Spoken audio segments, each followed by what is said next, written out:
ঘরের মধ্যে দুটি সাপ মারার ঘটনা জীবনে কাল হয়ে এসেছে বলে জানাচ্ছেন এক প্রবাসীর স্ত্রী। ওই নারী জানান, মেরে ফেলা সেই সাপগুলো ছিল জিন। সেই ঘটনার বদলা হিসেবে এবার জিনেরা তার নবজাতককে তুলে নিয়ে গেছে। ভিন্নধর্মী এই অলৌকিক ঘটনা ঘটেছে মেহেরপুরের গাংনী উপজেলার নওদা মঠমুড়া গ্রামে।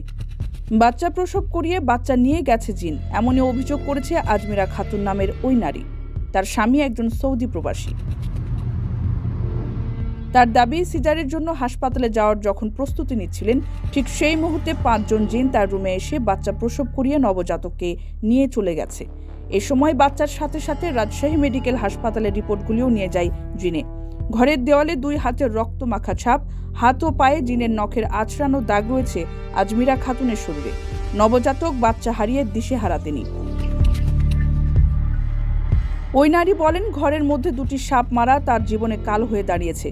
তিনি যখন অন্তঃসত্ত্বা ছিলেন তখন তার ভাই 2টি সাপ পিটিয়ে মারে। এর কিছুদিন পর একটি জিন এসে গলা চেপে ধরে এবং বলে, তুই আমার বাচ্চা মেরেছিস, আমি তোর বাচ্চা নিয়ে যাব। আজমিরা খাতুনের বাবা জাহাঙ্গীর আলম জানান, তার মেয়ে ও ছেলে দুজন মিলে গর্ভবতী অবস্থায় 2টি সাপ মেরেছিল।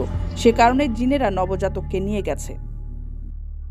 কারো কাছে স্বপ্ন পূরণ, কারো আনন্দের উপলক্ষ, আবার কারো জীবন পাল্টে দেওয়ার মুহূর্ত, কখনো জীবন বাঁচাতে সর্বোচ্চ গতিতে উড়ে চলা, কারো আবেগের শেষ মুহূর্ত, আপনজনের শেষ বিদায়ে শামিল হওয়া। এমন সব ইচ্ছে পূরণে সর্বনিম্ন ভাড়ায় দ্রুতগতির বাহন প্রবাসী হেলিকপ্টার। আপনার প্রয়োজনে যোগাযোগ করুন আমাদের হটলাইনে।